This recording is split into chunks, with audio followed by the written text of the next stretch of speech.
Good afternoon, everyone, and thank you for joining us for the webinar on getting into retail is hard, but staying in is harder. My name is Marguerite Thiessen, and I work with Alberta Agriculture, Forestry, and Rural Economic Development with the Food and Bioprocessing branch. Eileen Kotowich and I will be your host for today's webinar, and Carrie-Ann Kohler-Monroe is our webinar moderator. During this 90-minute webinar, we are joined by Jeff Doucette, Adam Tully, and Noorudin Jiwani, who will share their insights and experiences regarding expanding into retail and sustaining your listings. Before we start, though, here are a few housekeeping items. If you would like to ask a question, please type it into the question area on your GoToWebinar panel on the right-hand side of your screen. Direct all questions to the organizer, and Carrie-Ann will make sure our presenters address all the questions at the end of the presentation. This webinar is being recorded for your viewing pleasure. The link will be sent to you in an email after the live webinar. We will have Jeff kick off the session, and then he will be joined by our panel speakers, Adam and Noorudin, with about 15 minutes or so for questions at the end. Our presenters today are Jeff Doucette, Sales is Not Simple, or Field Agent Canada, and Adam Tully, who is a Senior Director of Grocery with Calgary Co-op, and Noorudin Jiwani, President of Aliya Foods and the Bombay Chef. So Jeff Doucette is the founder and General Manager of Field Agent Canada. It's powered by over 170,000 Canadian shoppers armed with a proprietary smartphone app. Field Agent provides brands with a range of innovative and inexpensive services to help them win at retail.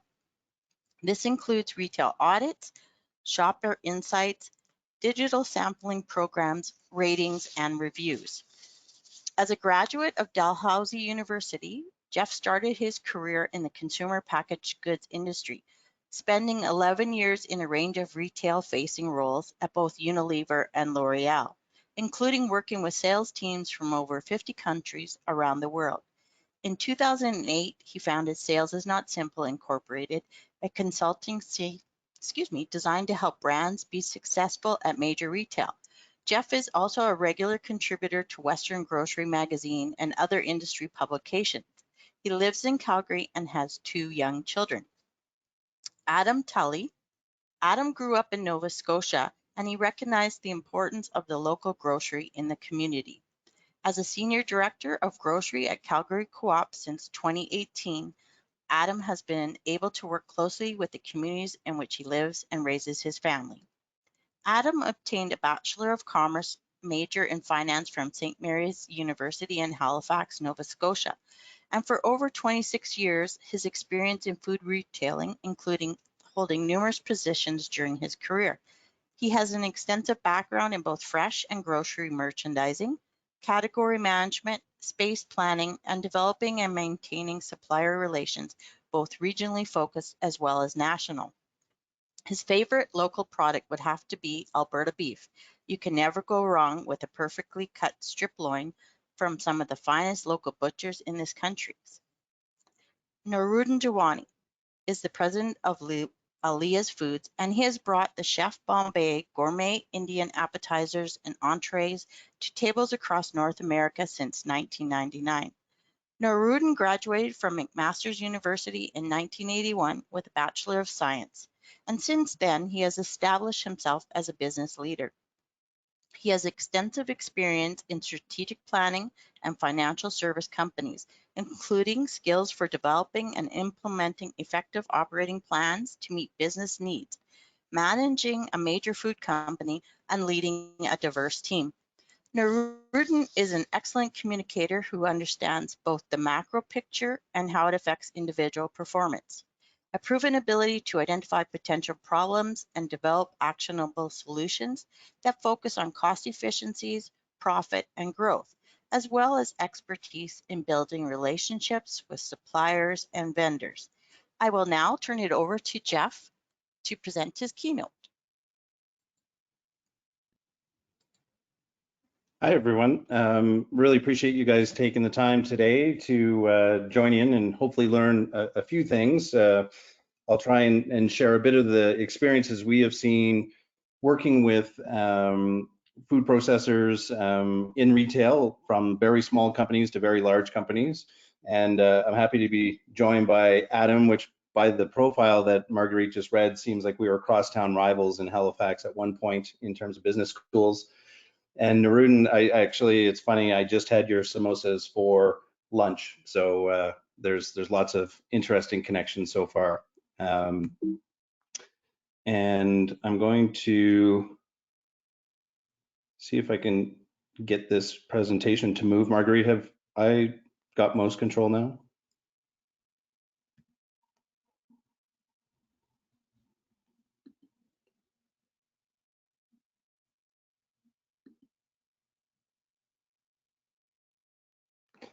Yeah, I don't seem to have control of the presentation, Marguerite. Oh, because I reset you. It says Jeff. Okay, try it now, Jeff. Working on it.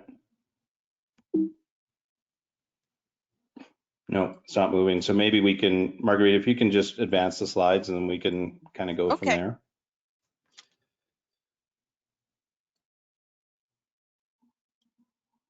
All right, so we can just jump in and move the slides ahead there when you're ready. Ugly picture of me, all the information Marguerite just told you about me. I mean, I can just tell you a little bit more of sort of my angle here. So for the last 10 years, I've been running Field Agent Canada. We're actually based here in Calgary, which is a bit of an odd duck in our industry to not be based in Toronto, I guess. But we have 175,000 people who've downloaded our app, and we push out small tasks to those people to complete while they're in store shopping or at restaurants. And a lot of it is data collection or providing feedback on their experience in store. And so through that business over the last 10 years, we've worked with a ton of really interesting food companies and other types of suppliers to retail and food service, and just helping them understand the landscape that they work in and what's going on from a competitive standpoint. And basically using an Uber type model to keep the cost low. So it's a very efficient type of offering at Field Agent Canada, and can be sort of easily afforded by companies big and small. If we just move to the next page, one of the things that we've developed recently through COVID is something we're calling retail pipelines. And this is just a really interesting service, almost like an always on monitor of what's happening at retail, where we're doing virtual store visits of 100 stores a week. We're looking at the main section and any promotional displays within a category, and then providing insights and analysis as to what's happening through artificial intelligence provided by the Shelfgram platform. So we have a really great partnership with Shelfgram. We also provide flyer tracking and pricing monitoring all in this platform. And it's really flexible and scalable by category. We like to think of it as what would happen if Nielsen met Pinterest, is sort of where we're going with retail pipeline. So that's sort of what's new in our zoo. But it also affords us the ability to see what's happening in thousands of stores in several hundred categories every week. And so just transitioning into the main part of the presentation, you know, for me, getting a listing is hard, you know, as the title of the webinar states. Yeah, you've got on shelf, but to be honest, to quote a famous Canadian singer, you know, on the next slide, it doesn't really impress me much. You know, you've kind of just started the journey, and now you're in this sea of, you know, thousands and thousands of other SKUs in the store. And, you know, through the years working with entrepreneurs and companies, it was almost seen as that first listing was almost like the end of the race, you know, that they were breaking the tape in a marathon, when in fact it was the journey just beginning. And I kind of characterize it a little bit, if we look at the next slide, as climbing Everest. You know, as you got your first listing and just got into retail, you know, you've just reached base camp. You still have a long way to go, and the hardest road is ahead. You know, the hardest road is going to be treacherous. You're now on people's radar. There's going to be lots of hazards, and keeping that listing in place that you've worked so hard for is going to be really difficult.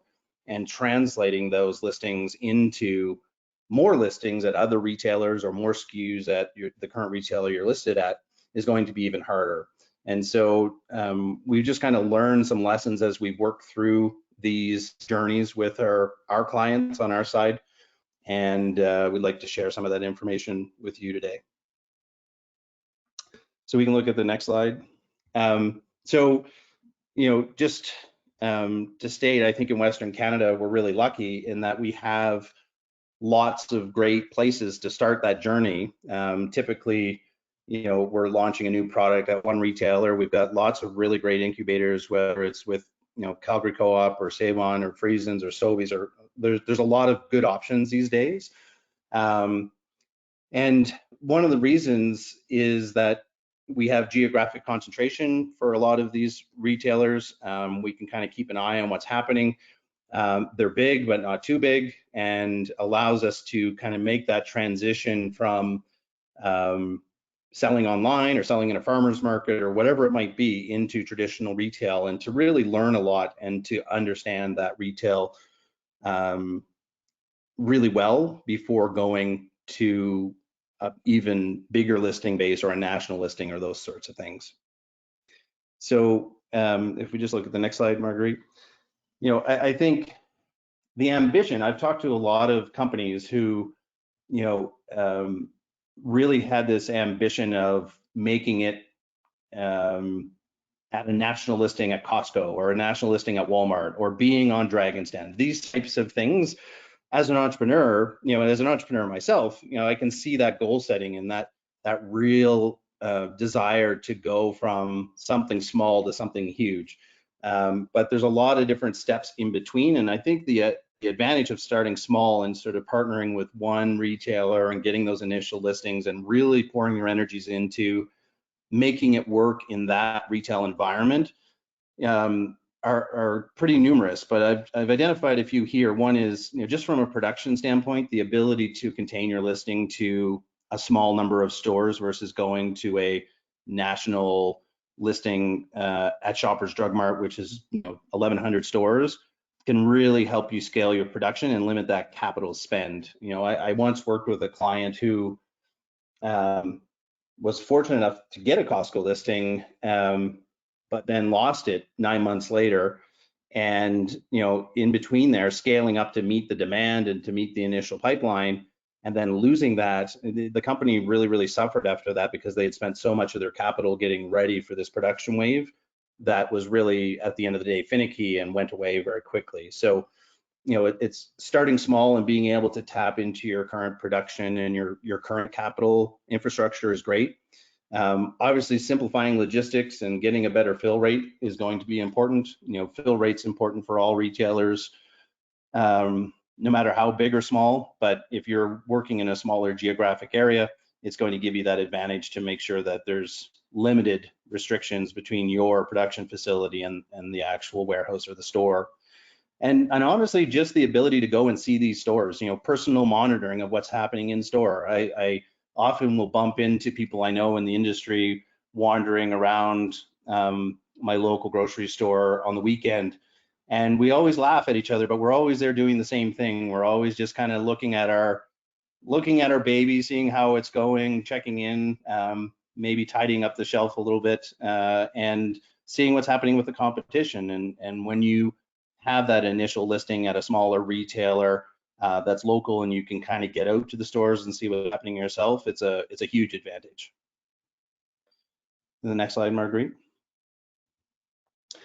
The other things that are really important is the ability to be in the store to learn about the shopper and spend time watching what shoppers do and wondering what's going on in their head, or even having a conversation with the shopper in the aisle.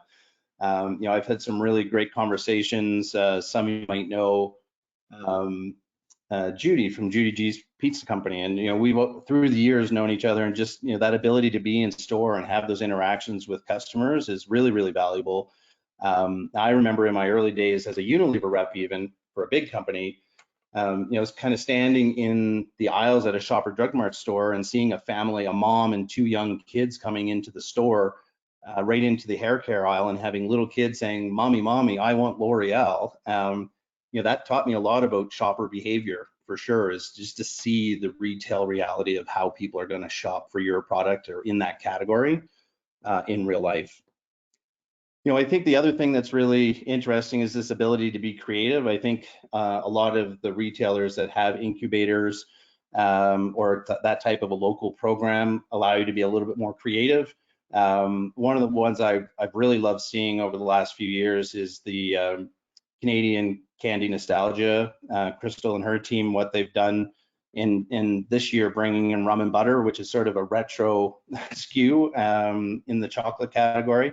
Not my favorite, but as soon as I saw it, it was absolutely took me back to 1985, and my dad used to love these things. And what was really interesting about this program is that it's concentrated around, again, one retailer, but going big. You see the displays here from one store, and it just allowed the brand to show that it was available, that it was present. It wasn't spreading resources thin, it was putting them all in one spot and really making a splash, which I think is important, because at the end of the day, no matter how big of a brand you are, big or small, you're still competing against the big national brands, and it's very hard to break through on a limited budget with limited dollars against the big multinationals. So being able to concentrate your energies, be creative, and go big is really important.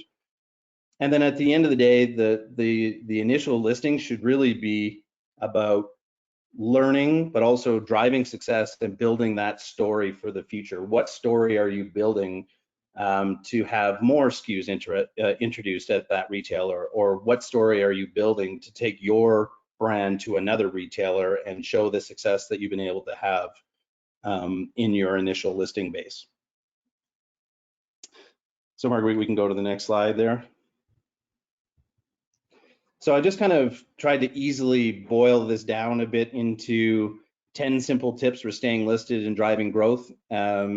These are, again, just based on the experience of us working with different retailers and different brand companies, and seeing what works and doesn't work, and some things that have been simple and really have driven success for some of these companies. So number one, we can go to the next slide, is to get your hands dirty and go all in. I think this is probably the most important part. I think a lot of companies and brands maybe start out like the picture on the left. It's at a farmer's market. They've got a really good product. They can talk to every customer. There's like a founder-customer relationship that's happening there, and it's very personal in terms of selling. And I think although demos and things have been very challenging under COVID, the ability to bring that experience to life for the shopper in the store, whether it's through a program like we see here from Solitaria d'Italia, or some other way of communicating with the staff and customers in store, to make them care about your brand is really, really important. And we've seen some really interesting ways of working with retailers. We see one company that we work with that's recently been on Dragon's Den, actually. They do an amazing job of doing what they call virtual sales visits. So they have our people go in and take pictures of their display in the store. And then the following week, they're following up with the store by phone and saying, hey, we had someone in the store. We noticed you were out of these 3 items. Can we put together an order for you? Really just getting their hands dirty and being really hands-on with this business to make sure that it worked. I think it's super important to really carve out that time to understand what's going on in the store and have a program in place that will really make the product come to life for the shopper. And lastly, I would say on the other side of this is you start to lose that control once you start moving to a national listing base. And there's a chocolate company based in Nova Scotia that's called Peace by Chocolate, and very relevant, very successful in that local Nova Scotia market. But when I did see them get a national listing, it was very interesting to see how they lost control of what was happening, not necessarily in a bad way, but just naturally lose control of that experience in store. And then all of a sudden, it's just a floor stand display that's among 30 other floor stand displays in that store, and wasn't really communicating that same story to the Alberta shopper as it was to the Nova Scotia shopper. So thinking about, how can you make your voice heard as a founder, as someone who's important in the business, to make them have that personal link back to your brand in those early days, I think is really important. Next slide, Marguerite.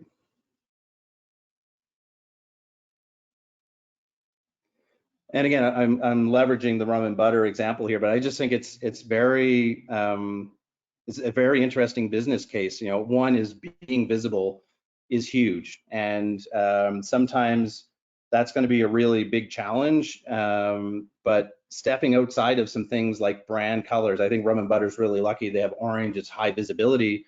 But I see a lot of displays that get shipped into stores and they're brown, and the store is brown, and it doesn't stand out.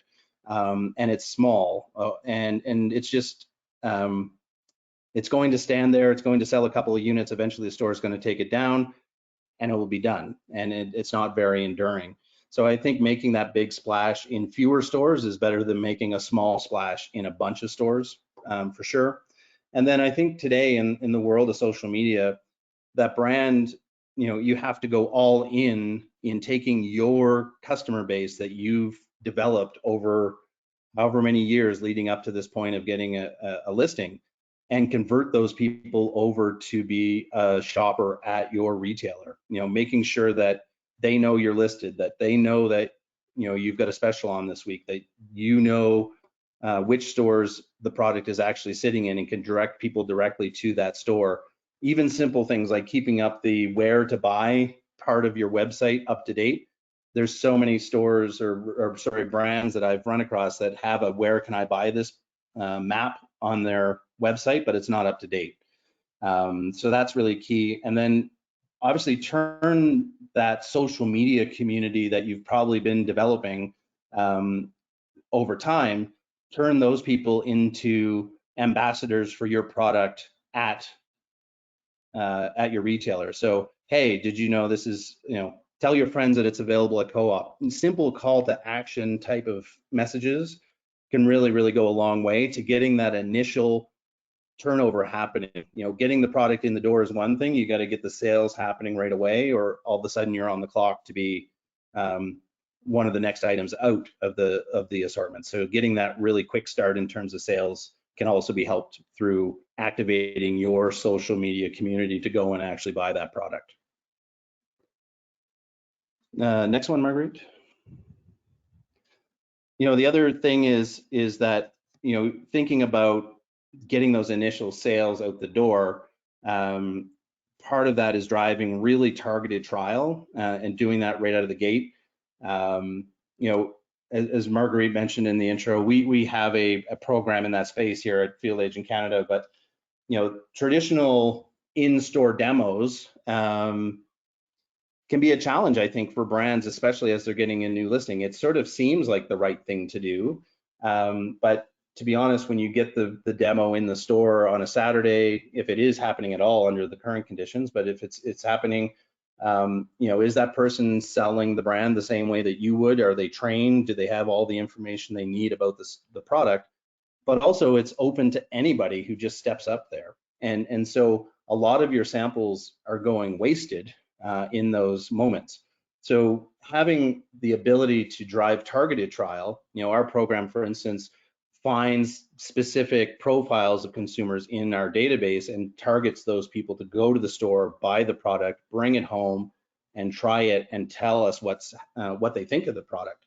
And that can be, targeting a competitive brand user, or targeting someone who is maybe eats dairy-free cheese and you have a dairy-free dip or something along those lines. Just trying to get your product samples into the right hands of the consumers will be really, really important, because samples are expensive, sampling programs are expensive, and if you don't get them into the hands of the right people, it's just wasted money. So some of the other programs that are less targeted, maybe mailing out samples and stuff like that, you just really need to know at the end of the day what you're getting yourself into, and then at the other end of the spectrum, make sure that those trial samples that are getting out into the marketplace, if it's not in a retail environment, is driving people back to that specific retailer where you have the listing. You know, all your ammunition needs to go to driving offtake at the shelf as fast as you can. And next, Marguerite. This is something I learned a long time ago. You know, I had the opportunity when I was working at Unilever. I worked on the margarine business, and as the biggest player in the margarine category, we had lots of resources and lots of information about the category. But I think even a small company can really become the category expert. And where it was a big advantage for us at the time back at Unilever was our buyer transitioned at the retailer I was calling on, and he was coming from supply chain. He was learning buying and learning the category at the same time. And just being able to bring category insights and information to the buyer and help them understand how the category is changing, how it's developing, how shoppers think is really, really helpful. But also, you know, just being in there and really being aware of what's happening in store in your category, spend the time and resources to really know what's happening and not let it be a black hole for you. And again, that's the opportunity of having a smaller group of stores that you can call on, or you know, go and visit more frequently, is just really understanding what's happening for your brand, but also what is your competitor doing, and really trying to take those learnings and share your learning with the retailer, but also use those learnings to really strengthen your brand and your execution in store. It's really critical. Next, Marguerite. We touched on this a little bit when I started talking about demos, but you know, I think there, especially for smaller brands, there will be a lot of temptations out there of how you could spend your money to support your launch at retail. And you know, it could be really expensive racks, like you see the Hellman's one there that probably costs $150 or $200 to produce, and or you know, a demo program that, you know, again, is really, really expensive. And not saying that either of those are bad decisions, but are they the right decision for your brand? And you know, those temptations of flyer activity and the costs associated with that, or the costs around loyalty programs, things like on-shelf signage in store, as well, as another big investment for a brand to make, and not necessarily knowing what the return on investment for that is. So, you know, I think understanding the shopper more will help you make smarter promotional investments in this space. And maybe those, you know, if you are, you know, whether it's through some research or just standing in store, you see that people buy 2 of your items at the same time, having a multi-buy loyalty program offer might be the right offer for your brand and be much more effective than a more expensive tool. And so there's a little bit of experimentation there that probably needs to happen, but also tapping into your network. You know, there's 41 other people on this call right now, but you know, how do you learn from the people that have gone before you, maybe not in your category, but in similar categories, just to help understand where they made mistakes so you can avoid those mistakes yourself as you begin your journey into retail. Marguerite, next slide.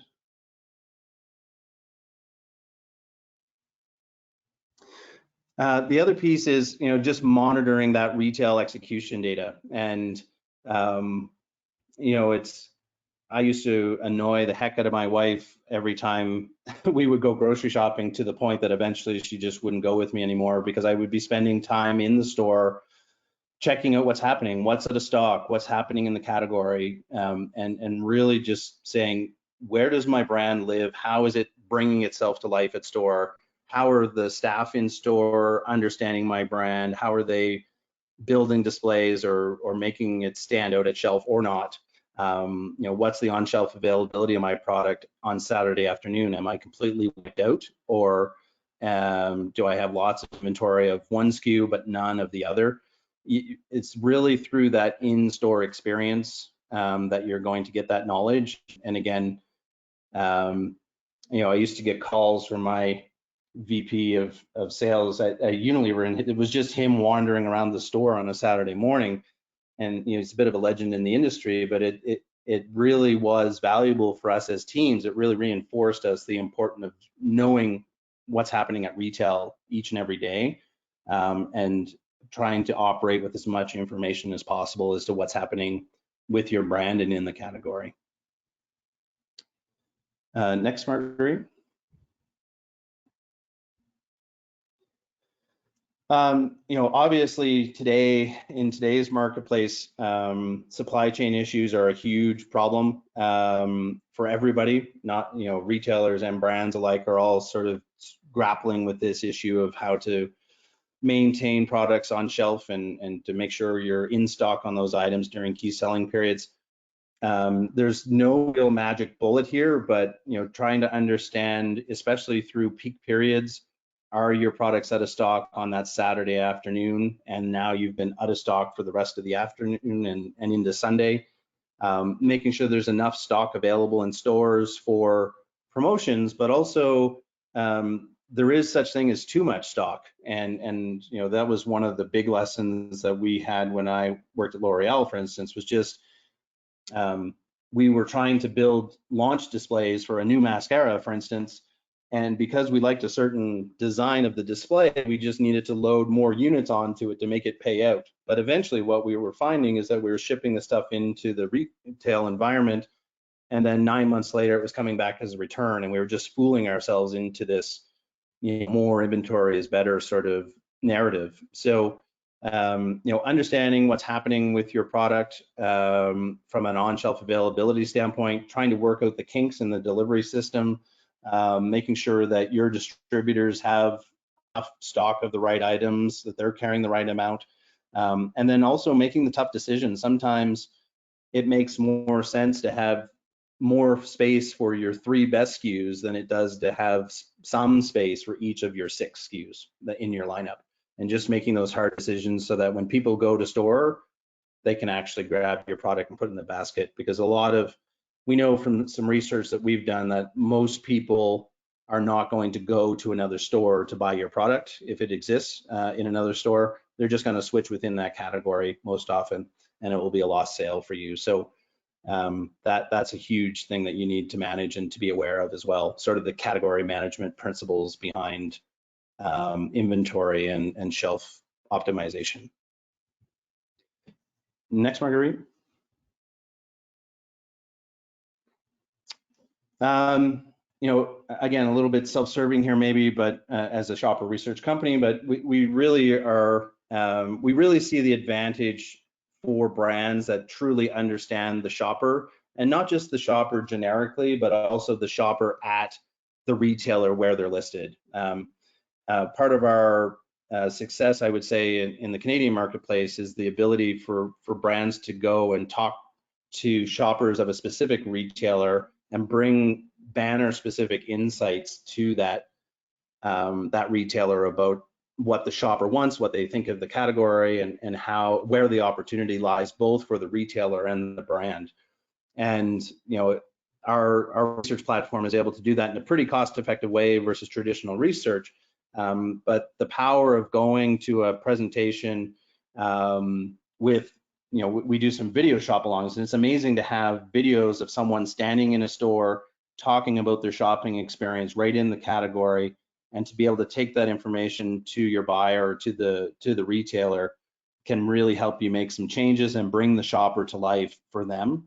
The advantage of starting small, though, is that you have that opportunity to do that live shop along, to actually go to the store and watch what people are doing, or arrange for a live shop along to happen, just so you can see how your product, your brand, your category fits into the overall shopping trip, and how that can tie together for the retailer to help them drive more retail dollars and profit margin at the end of the day. Next, Marguerite.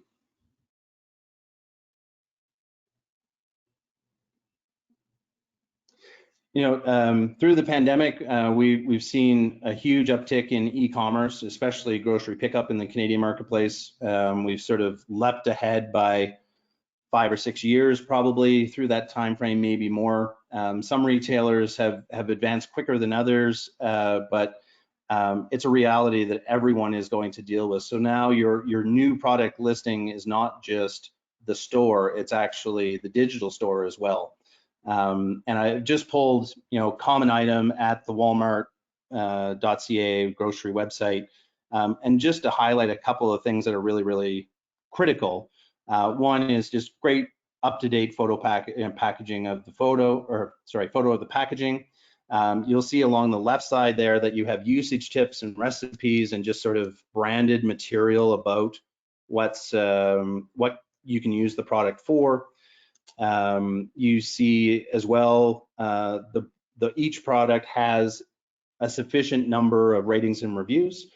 And honestly, it's not about having 1,000 reviews of your product. We kind of suggest in our ratings and review service that brands aim to have at least 20 reviews on each web page for each product. But without those ratings, you're losing clicks and you're losing purchases. So having ways to drive your ratings onto the retailer's website, but as well as your own website as well, making sure that people are able to provide that feedback and help the next customer along is going to be really, really critical. And so just making sure that e-commerce side, you know who the e-commerce contact is, you know what the table stakes are and what ingredients they need in order to make a really great product page for your individual SKUs.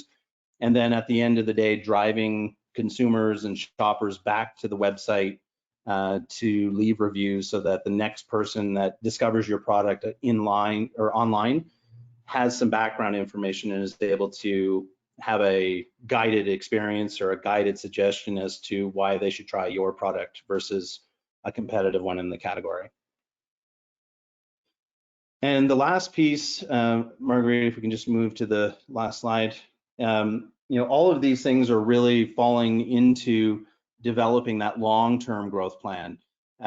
You've got that first listing, you've worked your butt off to make it a success. You've done the previous 9 things that I've talked about, but all of that stuff is leading into what's next. So what's your game plan? What are the steps in your dance move to get from your first listing to national listings and a national representation for your brand or product?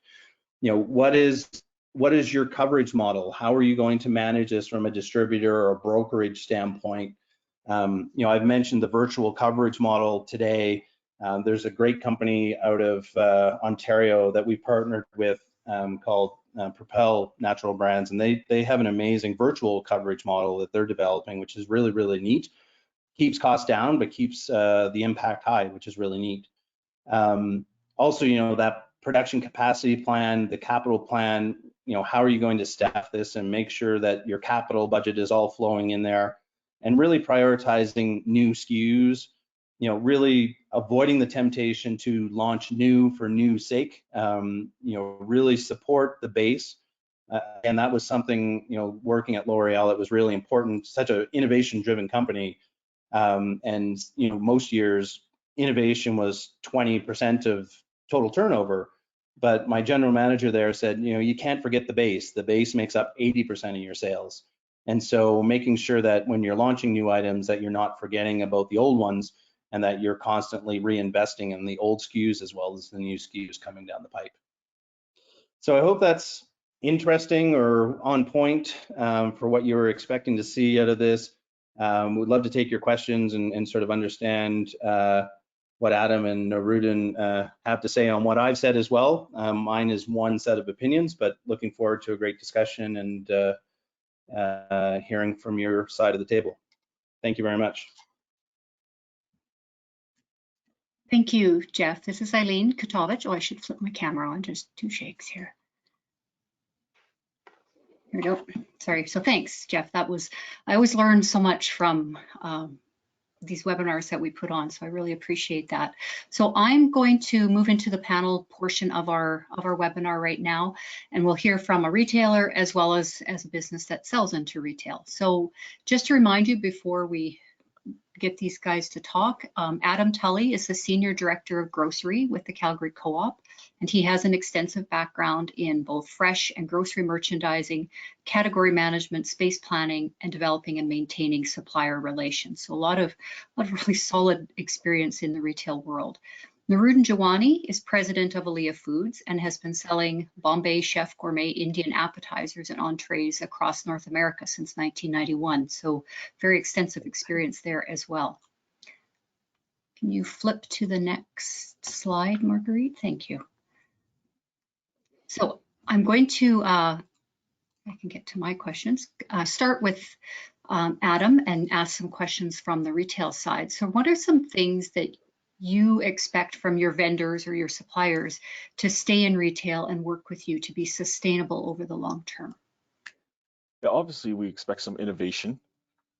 Obviously, company with promotional allowances, some marketing spends, line extensions when they are ready. Last thing we want to see is out of stocks on the shelf, as you alluded to, Jeff. That is the worst thing that can happen out there at retail. You launch a product and it's out of stock. So make sure you can have ample supply to support the products in the stores. Another thing that really helps is feet on the street. Have rep coverage in the stores, as you alluded to, Jeff. Having people out there know what's going on in retail really helps support. And it can bring that information back, and then you become the category expert and educate us. So. Thank you. Next question, what are some key areas suppliers should focus on once they are listed in retail? So key areas would, for me, is understanding where you're at in the store. Where do you fit into the category strategy on the shelf? Good, better, best in there, your product wise. Where are you at on the shelf schematic? Are you down the bottom corner? Are you at eye level? Is your product in risk of being purchased? That's where you want to be in the shelf set. Merchandising in stores, not always being on shelf. What are some secondary outpost merchandising that can be taken advantage of? We know consumers come into the stores, they walk the perimeter and dart the aisles typically. So how can we get that product in other spots in the stores with cross merchandising in different areas? Distribution, that's the main thing, in stock position again. Is there any romance stories or storytelling that can be done around your product? Here at Calgary Co-op, we support a lot of local suppliers here in the Calgary market. Have great stories to tell about these local suppliers. Really goes a long ways with the consumers. Super, thank you. Noorudin, some questions for you. What have been some key areas that you have focused on to grow your retail accounts over the years? Well, I guess I would follow what Jeff exactly said, the 10 steps. You can hear me, I hope. Yes. Yeah. So the 10 steps, as Jeff alluded to earlier, I think if everybody can follow those 10 steps, you would make a killer out of this business. We went through the very hard way of starting into a very small thing, and like Jeff says, got a client, weren't ready for that larger client, and after getting that large clients, you are now exposed to other clients. So they're seeing this being sold at one large store. They want your product. Now, how do you get that production capacity going? And that is where I would advise everyone, like I think Jeff started with this, is start small. Don't start too big. Don't go to the Costco's of the world first. Biggest mistake we made, Costco's of the world. But it taught us, and the good thing was we were ready to sort of prime our business up very quickly to satisfy the others. But that's what I would say. Start small. It's the best thing. You will be organized. You'll get your plant production running well, and then you can grow your business. Super. Thank you. What capabilities should a supplier develop to maximize their strengths and to minimize their weaknesses for staying in the retail market channel? That's for me. Yes, it is. Sorry, Noorudin. Sorry. I guess the strengths that you need, one, obviously, if you underestimate your marketing dollars, you're not going to be successful. When we started, I know we hired a salesperson who came and gave us a budget of over $1 million when we started for retail marketing alone. Forget the food service. And I said, you're nuts. How can you do $1 million of marketing in your first year? Believe me, at the end of the year, he was absolutely right. So the the thing that I would advise everyone is, if you're planning your growth, plan your financial upfront. Don't wait till later on. And also make sure that if you promise something to your client, like a Calgary Co-ops or whoever, live up to that promise. Don't just promise them to say, yeah, we'll have it delivered in 2 months. And if you don't, you've lost your credibility. And the word of mouth goes very quickly. It's a very small industry. So I would advise everyone to make sure that you promise what you can deliver. Don't overpromise. And don't underpromise either, but promise something you can deliver. Thank you. And Noorudin, what have you done to ensure sales and to keep your products top of mind at retail? I guess it was very difficult initially because I'm in a very different industry. It's an ethnic market, it's a specialty business, and that is where people didn't know what a samosa was 22 years ago. The question that came to us is, Sam, what? And again, a samosa today, everyone knows. So that was the thing, is how do we stand in front to make sure our brand stays focused? And it's e-commerce was the biggest, not e-commerce, sorry, e-marketing, especially during the last 3 years. That has proved itself to be amazing. Make sure that you share your stories with your end consumers, not the buyers that Co-op or anywhere else, but your end consumers. Share your story. Where did you start? Where are you going? What are you expecting to do? And at the same time, get demos. Let the people try your product, especially if it's a new product. If people don't try it, they will not experience it. Once you put it into their mouth, you know you've got a sale out of it. And that's what we've seen is 95% of the time, we've given it to a consumer who has tried it at a demo or at a trade show or wherever, has got a sale out of that. So those are the few things that I would look at to make sure, and what we've made sure to stay in front of consumers. And I think one thing is focus on the end consumer, because he's your buyer. Calgary Co-op or anybody else is going to give you space, but they'll give it to you for a very short period. They're monitoring you. It is the end consumer you're going to sell to who will go to the co-op and buy the product. That is how you're going to keep it continuous. So sell your product to the end consumer, not to the buyers at the supermarket chains. Thank you. Sound advice. So the next 3 questions will be for both Adam and Noorudin. So I'll start with you, Adam. What have you found to be the most challenging for companies once they have a listing in retail? Most challenging would be is to maintain that listing. How do you engage with the consumer to purchase X over Y? And ensuring that you are targeting the correct consumer in there, in that category. Okay. Noorudin, what have you found to be the most challenging once you've got yourself listed in retail?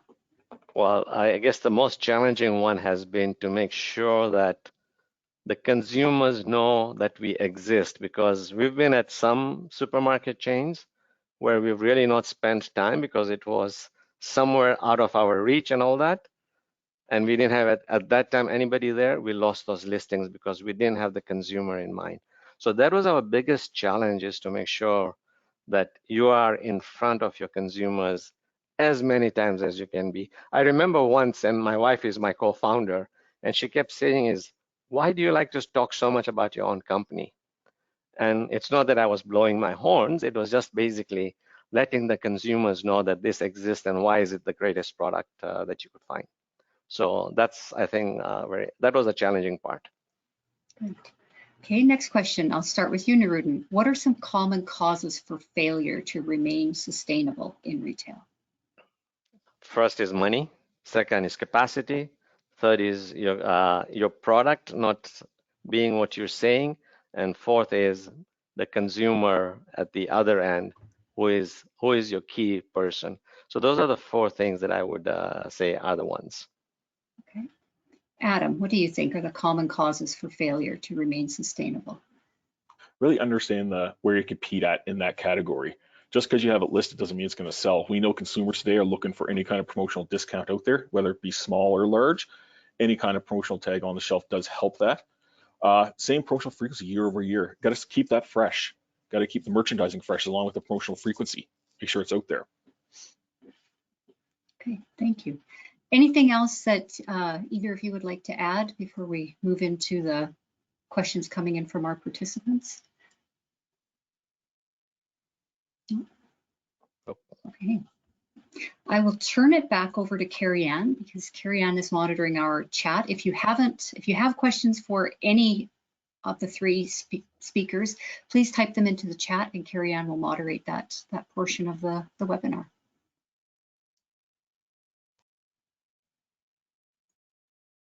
Thanks, Eileen.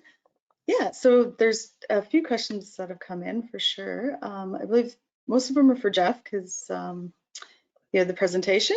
So I'll just get into them. Is there a way to link social media efforts with retailers that is effective for new items?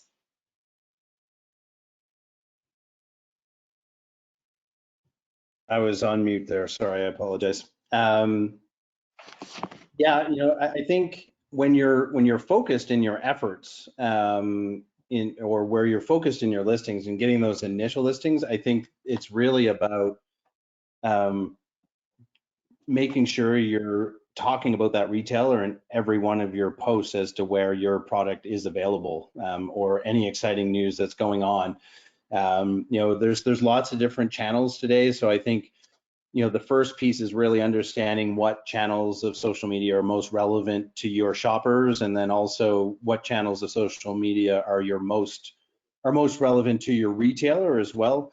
You know, I kind of think about TikTok, which is something that's new and shiny and flashy and everybody seems to like, but it's really a younger audience. And if you're targeting someone who, you know, your target shopper is older and your retailer is also catering to an older audience, using TikTok is probably going to be a waste of your time. But I think, you know, there's lots of social media consultants that are probably better off answering this question than I am, but you know, it really becomes, like Noorudin was saying, always talking about your company and always talking about why your product is the best. That's the same messaging you got to be putting out there and tagging it with. And you can get all three items at the in the frozen food aisle at Calgary Co-op. That's the best way to use your social media, especially when you're new out of the gates, right? I do see a lot of as well. I don't know how effective they are, but they catch my eye, of like founders standing outside of grocery stores with their packaging in their hand and just basically saying, hey, it's available now at Calgary Co-op. You know, anything, it doesn't have to be expensive. You don't have to spend thousands of dollars, but you know, just every impression that you can put out there, that's going to drive someone into the store to pick up something. And if your post ends up going viral for some reason, then you're generating traffic to your brand, but also traffic to your retailer. Perfect. Okay. And as much as I say the question, I think the next question is for you as well, Jeff. Of course, Adam or Noorudin, if you have something to add or can answer it equally, please do so. So the next question is e-commerce platform. Do you have a preference?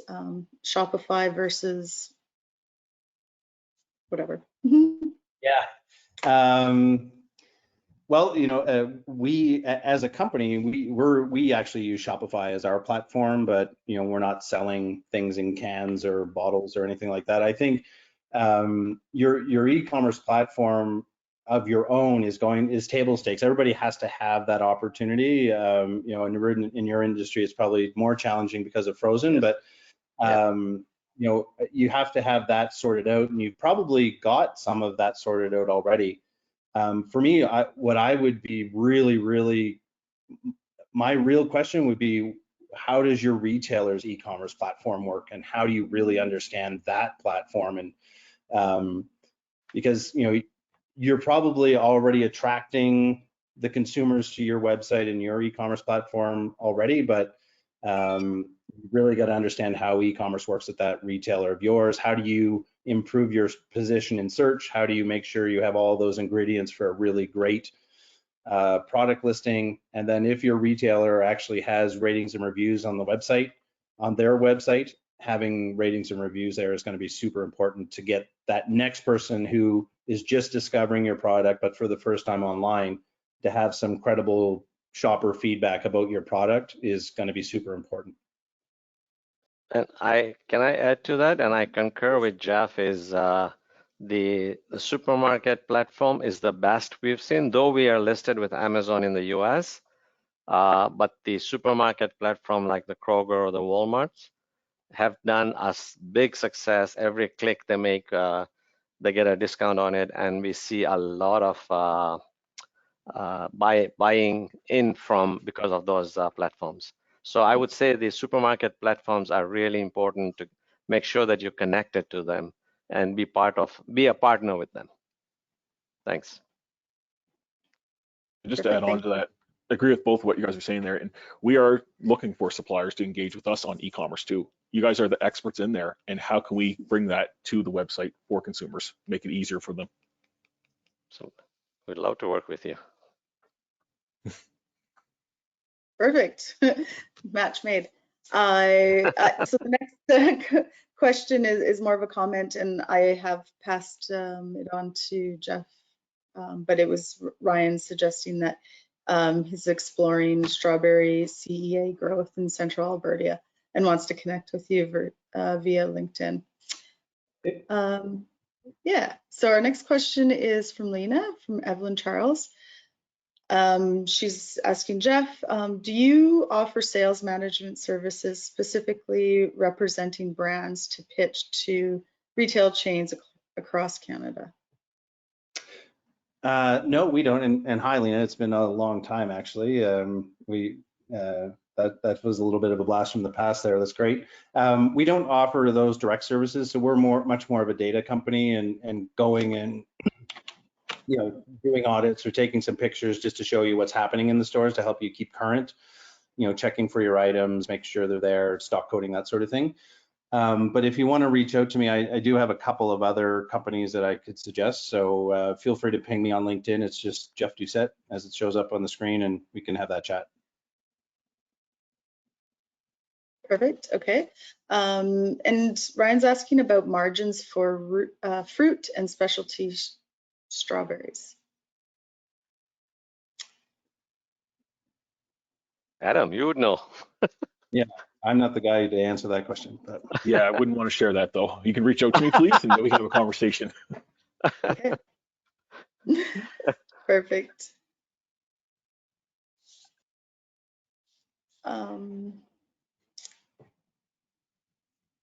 Does better listing placement equate to lower margins, and how does placement work generally? I can take on that if you like. Does not equate to lower margins. No, definitely not. You don't pay for your space on the shelf. Basically, you get the listing and where's it fit in there? How do you compete on the shelf? What is your competition on the shelf? So we know if we're launching a separate peanut butter, you're going up against Jif and Kraft. Where's the ideal placement for that? Where does it fit within the good, better, best strategy in the hierarchy of that category? That's where it will be placed within that shelf. Well, my experience has been as your sales go up, you move up to the eye level. If your sales are low, you're at the bottom of the aisle. It can go both ways. Maybe you have a KVI in the category, you're driving down to the bottom, and you want people to look and hunt in that category. Correct. Yeah. That's true. Could go both ways. Yes, it can. You're right. And one of the things we've learned, so through our partnership with Shelfgram, one of the interesting things is that every photo that we take is actually heat mapped with an algorithm that was produced by Microsoft and Facebook, and it actually shows you, if I'm looking at this 4-foot section, where does the visual attention happen on that 4-foot section? And the myth of the diamond in the middle of the planogram is a myth. When there's so many other things that affect where people's attention is drawn. Adam, you were mentioning earlier promotional tags. That works unless there's a promotional tag on everything, and then it doesn't work, right? So it's sort of in moderation. But we've seen, it was really interesting in the hot beverage category in particular, one item that stands out amazing, and it's always on the bottom shelf, is Ovaltine. Orange packaging in a sea of brown, right? So when you think about your package, and your packaging design. I think having a smart package that stands out from shelf, that you're not married to these colors that you really liked 10 years ago when you were starting out the brand, but you really think about what the environment is going to be where your brand is going to exist, and have products that stand out from that. Noorudin, your products stand out amazing. They're great colors. They jump out from behind the glass door. Yes. And that's that. I think that's really a huge factor is thinking through that package design. And it goes back to, I remember taking a selling Costco course probably 20 years ago, and the whole idea was that your pallet needed to sell itself from 30 feet away in 5 seconds, right? And you had to use whatever colors and bold messaging that you could to get that across. And I think the same thing exists at retail. Make sure that that product jumps out from the shelf. Yeah, and I think, as Jeff mentioned, when we changed our colors of the packaging, we saw our sales climb as well at the same time. And it didn't matter where the product was laid on the planogram. We saw the sales grow as soon as the brightness came in. So, yeah. One of the things that we found in our research was it seems like every display in the coffee category is brown. I was wandering around a Safeway store, and I was seeing this display because I was looking for it, but we were sending consumers into the store to find it, and they couldn't find it because the display was brown, the wall was brown, the shelf was brown, the products in behind it was brown, and it was like the perfect camouflage. And so the insight for the company we were working for was just have a blue header card or an orange header card, something that stands out and grabs people's attention, because more brown, grocery needs less brown packaging. Yes. It's really the most common color. Yep. I think the next question is a continuation of a bit of the discussion in the previous question, but maybe get a little bit deeper. But how can a brand influence where their products are located on the shelf? And is it better idea to put your spending into shipper displayers instead?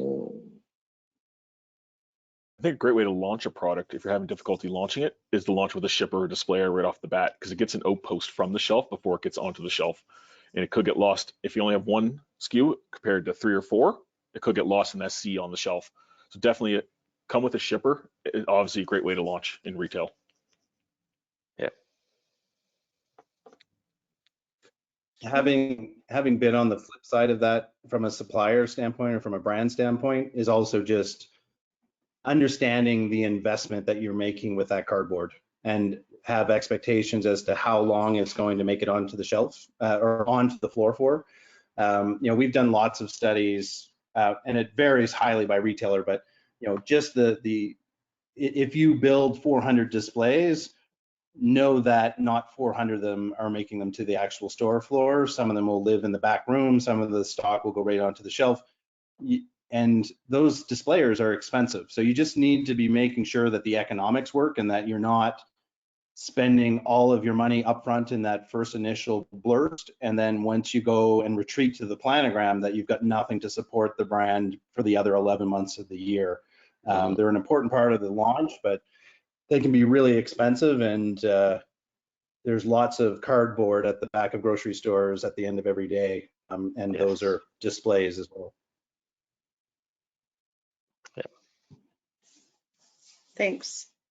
So the next question is for Noorudin specifically. So what is the best advice for someone in a similar path as yourself, trying to introduce Brazilian food into the Canadian market, since not many people are aware of Brazilian cuisine?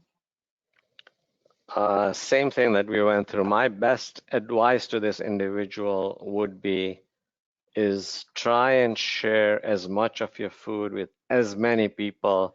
Doesn't have to be just Brazilian people. That is where I learned a lot, is don't focus on your community, focus vastly, and you will see that as soon as that food gets into somebody's mouth, you've got a sale out there. And today, the younger generation is such that they're willing to try a lot of things. And my strongest advice would be, as soon as demos open up, demos is the best thing. trade shows. That is one of the biggest strength you will find is in a trade show. It's expensive, but that's where you get people to try your product, and they will go out to supermarkets and buy it. And always, if you are launching a product, don't assume that because you presented it to Co-op today, that tomorrow you're listed. It takes 8 to 12 months before that product really hits the shelf. So have all those things in mind, plan yourself well, plan your finances well, and your production capacity as well. To me, I think that's the best advice I can give anyone is don't anticipate that you have a killer product, no questions. It's not going to be on the shelf tomorrow. So be prepared for all that. And that's the advice I would leave behind. Thanks very much. Definitely, if you want to ask some more, feel free. But I think that was a great answer. Packaging's one thing, but I think if you can get the flavor and the taste in people's mouths, that's the lasting impression for sure. Okay, so for Adam or Jeff, Michelle, so we are an Alberta food producer. Our product is unique and kind of its own category. So it's mushrooms. We do a rice dish, soups, sauces, and meat substitute and dried mushrooms. Retailers often split up our SKUs in different departments. Sometimes we get tossed into gluten-free, which is usually a bad thing. Any advice on trying to encourage retailers to start a new category? That's a difficult one. Starting up a new category requires a lot of consumer education too, along with there. And you don't want to be lost on the outpost. So figure who you're competing with and how you want to go to market that way. If there's another item out there that you could be competing with, people are going to substitute that for something else. Maybe that's the right spot forward. Yeah, and what comes to mind for me is you know, the potential to use to create your own category, but not have it be an aisle of the store. So what I mean by that is, one of our clients has a range of products across several different categories, and if it was split up across the store, they would lose their presence. But they have, just a simple permanent rack that they have where they can, it's a home base for all of their products, and it can live together. And instead of being in the grocery aisles, I think they're in the deli or the meat department or something like that. And so they've identified that those products go together for one reason or another with another department, and have made that sale through another department, and they have their own category tower basically that brings all their products together. So that's another way of looking at that. It kind of reminds me a little bit as well as like, I'm forgetting the name now, but there's a dried soup company where all the soup comes in a tube, all the ingredients are layered in there. They seem to have that sort of their own display that becomes their category, because there isn't all of the ingredients soup category. There's dry soup and there's wet soup, but the ingredients don't have their own category. So maybe those types of approaches could be better. Not without their challenges, but it could be another way of thinking about the problem. Yeah, that's interesting. It's very complex. I just see, Stefan, you have written with the movement to local produced food. I'm just not connecting that to a question. So if you can elaborate, that would be great. In the interim, I don't see any more questions come through, but hopefully, if you guys have any more, please type them into the question box. Sorry, Stefan withdrew that question. Also, Marguerite. I would just add to what Jeff said. I think it's Soup Time, the Alberta Canadian company, right. and that I've noticed in several of the retail outlets that it's in the meat department now. So it's kind of like a standalone with certain spices that go with meat, and then they have their standalone with the different kinds of soup. I've seen it there, and in a different retailer, I've seen it in like by the root cellar just before it goes into the local products category. So yeah, if anyone wants, take a walk around the stores and look for that one, and then you'll see what Jeff means by maybe your product goes nice with meat, so you want to be in the meat category rather than in center store. So I just thought I'd add to that. And I'd add that we also have, resources on pricing with generic margins available for some of the different categories. If anyone's interested in that, we can provide that as well. One thing I can throw out there too, and thanks for that, Marguerite, is of course, feel free to connect with me on LinkedIn. I'm really active on LinkedIn, and we have a lot of content and sort of studies through LinkedIn as well, and our blog. But on the Shelfgram platform, so if you go to shelfgram.com, there's sort of an open source group of photos from all around the world, and it's highly searchable. So you could very easily find examples of displays from Canada and all around the world that might inspire you to do something different for your business and in your category. So, for me, store checking where you have a listing is step one. Step two is that retailer's competition. And step three is, anytime you can get your eyes on what's happening in other markets around the world that you can bring to the Canadian market is going to be a pretty awesome opportunity. And it could be Mexico, it could be South Africa, it could be Australia, or anywhere around the world that has the right idea or inspiration for your idea to come up with that solution. So I would really encourage you to check out shelfgram.com and check out the public photos there. There's lots of really good resources there. I'm interested in that too. That's a good idea. Yeah, because it does depend on which store you're in, because I think placement does differ quite a lot. There's a question for Adam here. Does Co-op allow for individual product promotion on the shelf, i.e. a shelf hanger, consumer education for that product? Is there a cost for this as well? I suggest talking to the respective category manager at Keller Co-op. We don't like danglers. There's certain POS we don't allow at the stores, but there is opportunities, yes. Great. And I think that's it for questions right now. Marguerite, there was an inquiry regarding if the slide deck was going to be available. I know the recording is going to be available for all attendees. I'm not 100% sure on the slide deck, but of course the slide deck would be in the recording. Yeah, and often we PDF the slide deck and attach that as well if anybody wants to add their own notes to it and stuff. So I think Eileen, if we're done with questions, I'll let Eileen wrap us up. Sounds good. Sure. Thanks, Marguerite, and thank you, Noorudin, Adam, Jeff. This has been fantastic.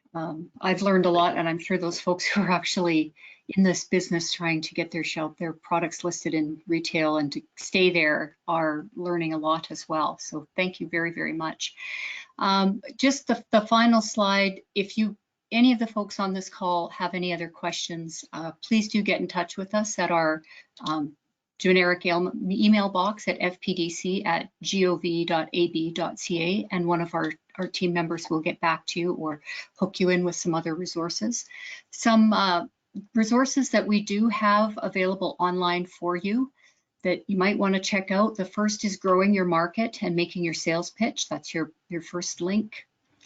Selling food online and selling your food product.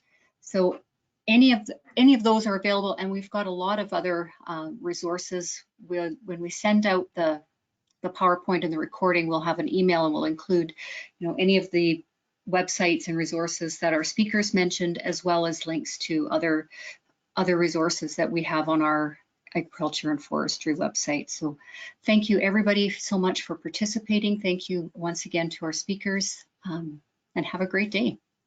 Thank you. Thank you. Thank you. Thank you. Bye. Thank you, everyone. Bye.